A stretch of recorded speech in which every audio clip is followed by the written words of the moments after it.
really snowy day going on here in Missouri. This is a 1998 Chrysler Cirrus XLI. I bought this with a no start condition last winter in January where it's really cold.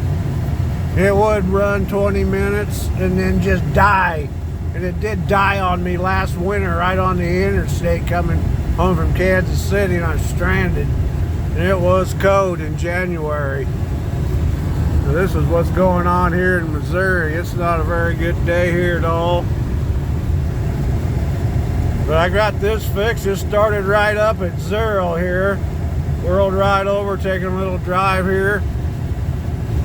Had to take the intake manifold off, replace the distributor, put new spark plugs in it.